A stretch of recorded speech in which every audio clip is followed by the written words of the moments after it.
Why are video games fun? Why do we get hooked on them? And how can we make other aspects of life feel the same way? Today we're going to cover the concepts of progression and effort reward match so we can see that in reality, everything is a game. Video games are enjoyable. The good ones anyway. I think we can all agree on that. But why? What is it about them that makes them so fun, sometimes to the point of even becoming psychologically addictive? Who is behind the controller or keyboard? You, a person. What is perceiving everything about the game? Your brain. What recognizes patterns, reacts, strategizes, discovers synergies, releases dopamine, and feels a sense of accomplishment? Again, it's your brain. There is nothing exclusive to a video game that makes it fun. It's human psychology. The problem is we don't see life as a game. We attempt to escape the real world for just a bit by diving into a virtual one. But if we step back and think for a little bit, we can take some knowledge and ideas from the virtual world to change our perception of the real world and what we're capable of. When you turn to a video game to escape or avoid uncomfortable feelings, it doesn't feel like a big deal because it's just this once, or I'll deal with insert thing you need to deal with today, tomorrow. But you keep doing it just this once, and tomorrow ends up being next year, and you still haven't confronted your problems.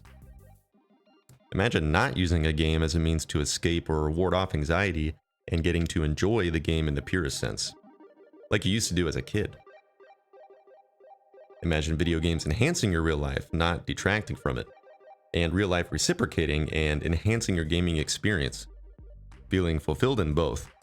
Excited to play games after a good day of work improving yourself, and even while gaming, excited to get back to the real world the next day. So how can we turn anything into a video game? The structure of a game. Great games are structured in a way for human psychology and our reward pathways to enjoy them. Some companies, especially recently with the explosion of microtransactions, manipulate human psychology in a dark way purely to squeeze more money out of their customers. This is the dark side of manipulating human psychology. Teaching someone how to play the game through slowly introducing new game mechanics and showing or hinting at how to overcome the new challenge, rather than just telling the player, light this torch and use it to burn down the brush so you can continue, is an example of a positive application of human psychology. We get psychologically rewarded for connecting the dots ourselves. The game presents the dots to us as a puzzle to solve. This is the same reason we laugh at a comedian's joke. It's much funnier when they leave out just enough for us to connect the dots ourselves, rather than explaining why it's funny to us. How could the principles of making a great video game not be based on reality? Games are made by humans for humans. This means the core principles have to be based in the way we perceive information, which means these core principles are based in reality. Since the human brain is at the root of perceiving anything, we can transfer core concepts and principles from any one thing to any other one thing. I'm sure you can think of connections you've made in the past between two different interests you have. When we spend enough time doing any one particular thing, these patterns start to reveal themselves. You can distill core principles of what makes a video game fun and apply those principles towards working out, nutrition, music, meditation, journaling, doing chores, your job, business, and more.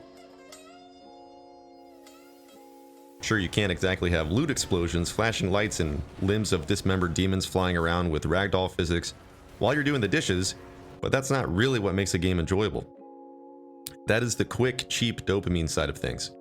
It's the immediate fun part of the enjoyment equation, but not the entire thing. There needs to be progression, rewards that match the effort required to obtain it, pattern recognition, strategy, discovering skill/equipment/items/team choices that synergize with each other, feeling like your choices matter, a long-term goal to progress towards, paired with a sense of accomplishment when you get there, and more. You can quickly make a game unfun by throwing off just one of these principles. How fun would a game be if you were killing monsters and playing well and you lost XP every kill? Great job, you have de-leveled from level 30 to 29. Regardless of flashy graphics and engaging combat, how long would you actually play that game? Or if a story-driven single-player game builds up to this big climax and then just ends. No resolution to the story, no epic final encounter or challenge. Every other component of the game could be top-notch and it would still leave you dissatisfied. Kind of sounds like Game of Thrones Season 8, doesn't it? It had a climax, I suppose, but flew through it at a million miles an hour and did not deliver. You could call it a ruined climax that left a sour taste in your mouth. I mean, I'm not going to call it that, but if you want to, go right ahead. Anyway, recognizing a boss's attack pattern and learning to time your dodges, only to find out the game is bugged and the attack is impossible to avoid no matter what you do. And he's gonna do the chin move! Unavoidable chin move! Unavoidable chin move! What the fuck? Sounds like a surefire way to have your controller chucked at a wall. You aren't being rewarded for recognizing a pattern, and you don't feel that you have agency because no matter how well or badly you play, the outcome is the same. Game ruined. At least that part of the game anyway. Let's dive into what makes a game fun and enjoyable, and perhaps we'll see how we can apply these principles to literally anything else in life. Real-life game mechanics. This list is by no means every aspect there is of a game, but these are some of the biggest ones that jump out to me as the most meaningful. We're also not covering story elements here, just actual mechanics of gameplay. A good story, of course, mirrors life, which is why when you combine all the aspects below that make a high-quality game with a well-written story, you get a true masterpiece of a video game. The 8 principles of a great game. 1. Progression. 2. Effort-reward match. 3. Pattern recognition. 4. Strategy and synergy. 5. Skill challenge match. 6. Agency. 7. Long-term meaningful goal. And 8. Enjoyment. Notice how even this video series uses these principles. I've shown you in advance that there are 8 principles to cover, and you will have completed principles 1 and 2 by the end of this video. That's progression. I break it down into distinct, manageable chunks so that you feel rewarded, knowing that you completed 2 of the principles, rather than me rambling haphazardly on all 8 principles with no structure or distinct parts. When we progress to parts 2 through 4, be mindful as you watch or listen for how some of the other principles of a great game are being used within this video series. Principle 1. Progression. Progress and improvement can be found anywhere. As humans, we crave it. Mowing the lawn and seeing the parts that you have mowed looking much more well kept than they did before you started. Doing the dishes and seeing the possibly overflowing pile of dishes in the sink getting smaller and smaller. Completing a mission or quest in a game and progressing through the story. Or gaining a level and becoming stronger than you were before. Lifting 5 more pounds than last time and becoming stronger than you were before. Progress drives everything we do. That might sound obvious, but that's because it's so hardwired in our DNA to further improve our offspring's chance of survival. This is why we crave it. Also, just as obvious, nobody would choose stagnation or regression over progress in an area they want to improve or something that will benefit their life. Imagine a video game without progression. No completing a stage and moving on to the next, slightly more challenging one. No leveling up, no upgrades to your skills, no progression through a story. Probably wouldn't be that fun, would it? Not for very long anyway. The point here is enjoyment is partially tied to progression. This means if we can seek ways to improve and approach any task with the intent of improving, that task will become more enjoyable. Don't just mow the lawn, actively pay attention and think of ways that you could do it more effectively or get it done faster with the same quality. Do some research and test it out next time. Don't just do the dishes. Is there a faster way to get this done? How much do I need to pre-clean, if at all, and allow the dishwasher to do the rest? How can I best arrange the dishes in the dishwasher to fit the most in at one time without overfilling it and causing things to not get effectively cleaned? Don't just do a workout. Track your workouts, at least to some degree, and push yourself to beat your previous best. It might not happen every single workout, but the intent has to be there. Think critically. Can I improve my form at all? Can I push myself a little harder? Can I structure my workout more effectively or choose better exercises for my goals? Can I do a bit of research to find an answer to these questions? Principle 2. Effort-reward match. The more effort we put into something, the more we want and even expect to get out of it. This is a huge part of game design. Game devs can create different endgame activities so players have variety in their gameplay. But if most of them give you shitty rewards for your time and effort, basically nobody is going to participate in those activities.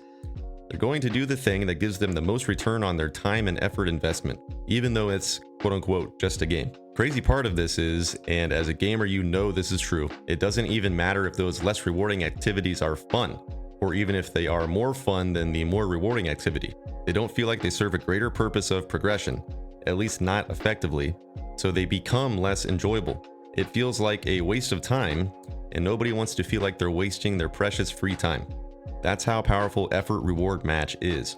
It takes something that was originally meant to be a fun use of our free time, like a video game, and urges us to often pick the less fun but more effective options.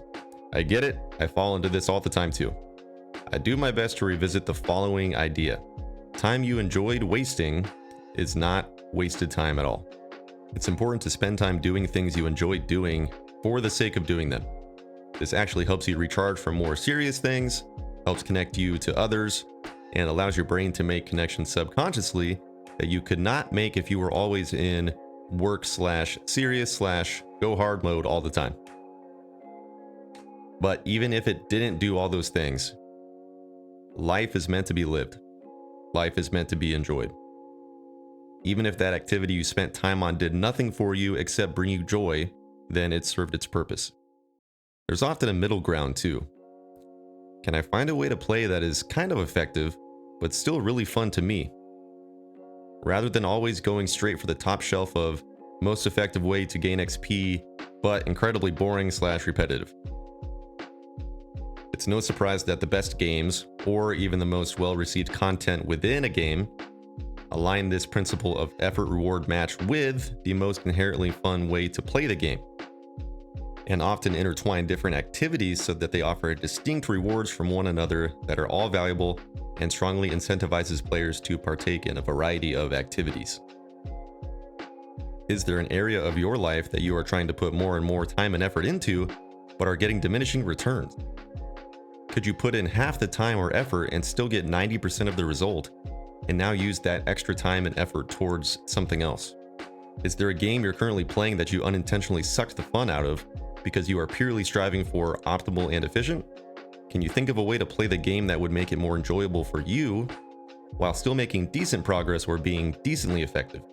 Maybe you're casually playing a fighting game and you always pick the best character in the game so you can win, even though you don't enjoy that character. Taking Super Smash Bros. For instance. Don't pick Steve if you don't like playing Steve in Smash. If your goal is to have fun anyway. If you have the most fun playing Ganondorf, like myself, play Ganondorf, even if he's the worst character in the game. Or maybe you really like playing Yoshi, who is a high-tiered character but not at the top. Now you can have fun and be a serious contender competitively, with lots of practice of course. That is how you balance fun and effectiveness. You can apply this to the way you approach fitness too. Say your primary goal is currently to build muscle, or maybe it's to burn fat. Box jumps are not at all effective at either of those things. But let's say you just like doing box jumps. Go ahead and throw them in at the beginning of your workout. Do a couple sets of 5 box jumps. That's not going to negatively impact your workout, and in fact, it might help a tiny bit by waking up the nervous system, and it only took 2 minutes to do. Then you can move on to the actual workout that's going to move you closer to your goal. Are the box jumps optimal? No. But it didn't take long, it didn't take away from your workout performance, and it made you enjoy the workout experience more. We will come to find out in the final part of this video series that finding ways to enjoy a process is optimal, because it means you will be more consistent, you will try harder, and you will keep doing that thing for years and decades because you like to do it. But more on that when the time comes. In part 2, we will be going over principles 3 and 4, pattern recognition and strategy and synergy. Thanks for watching, and make sure to subscribe to get notified when the next video is released.